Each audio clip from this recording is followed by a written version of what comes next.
Hello, Blacknall. It is Wednesday, August 11th, 2021, and I bring you greetings today. It's good to connect with you this way, and I was thinking this week actually about a friend of ours from our church back in Pittsburgh,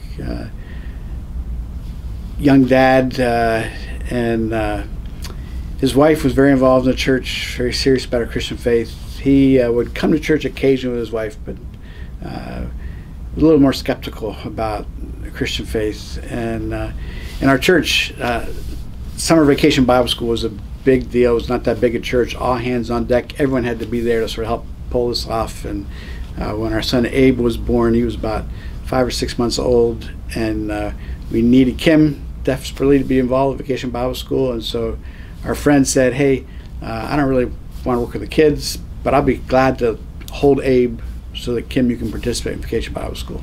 And so for that week of Vacation Bible School, for an hour and a half, 2 hours, he just held and walked with Abe around the church every night. And I like to tell Abe that he was the evangelist before he knew how to speak. That at the end of that week, something had happened to our friend, and just holding Abe and walking with him, it was a deeply spiritual experience for him, where the Lord touched him in a way that none of my sermons had, even in some ways his wife hadn't, and it was a turning point in his life. And so I share a story to encourage us once again to consider how we can be with the children in our congregation, whether that's volunteering in the nursery or with our older children, wherever you feel most comfortable, or maybe if you don't feel comfortable,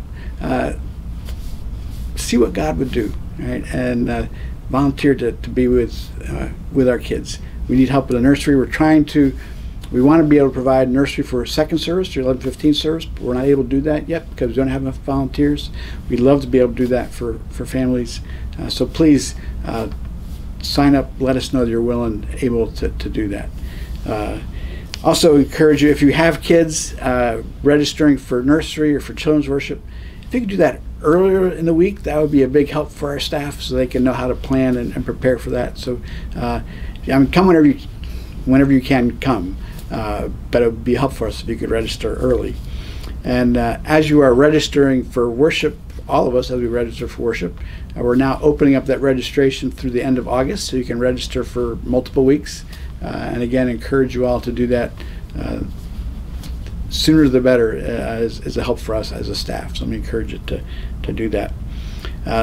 There are announcements in the email below. Please take a look at them. Important announcement about the congregational meeting on a week from this coming Sunday, the 22nd. We will be meeting between the services and encourage you to come.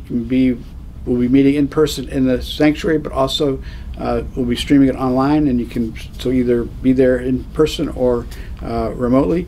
And the purpose of the congregational meeting is to receive the budget, but also to hear about the vision that we think God is calling us to, that's behind our budget, that our budget supports. So a really important meeting for the life of us as a congregation as we think about where God's calling us to next. And the other part of business in that meeting will be to vote on the changes in the terms of call for your pastors. So please plan on being there on the 22nd. And then the following Sunday, on the 29th, our deacons are inviting us to come for donuts in the garden. The deacons will be providing donuts, and there'll be coffee, and opportunity for us just to be together outside in the Rose Garden between services, 10 o'clock to 10:45 or 11, and just an opportunity for us to be in fellowship together, again, face to face. So please be there, part of that, and enjoy seeing each other.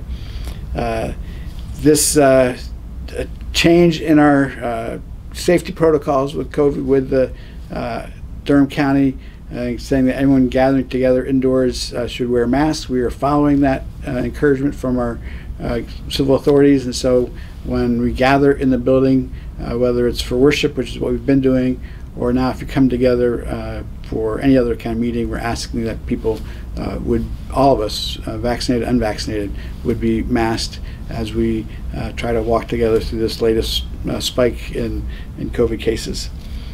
There's also in the email opportunity to register for our elementary age children. The Blacknall worship dance group is starting up this fall, and so please see that and register your children to be a part of that fun time of helping the whole congregation worship together.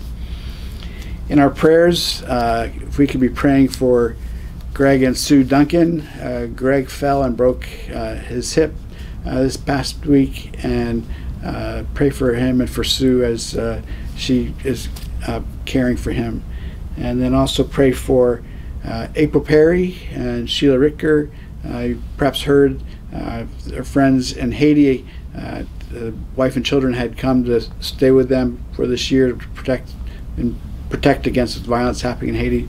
The mom has gone back to Haiti, but the two girls are staying here, and April and Sheila are taking care of them. So we'll be praying for April and Sheila, and we think of ways that we can encourage them as they take care of Gael and Hadassah, 7 and 3 years old. I pray for Margaret Scarce, a dear member of part of Blacknall for a long time, is having surgery this coming week, and so we'll be praying for Margaret. And then also pray for Friends of Blacknall. Emmanuel Nadi and his wife Ijoma from Nigeria were with us at Blacknall several years ago in a summer internship at Duke.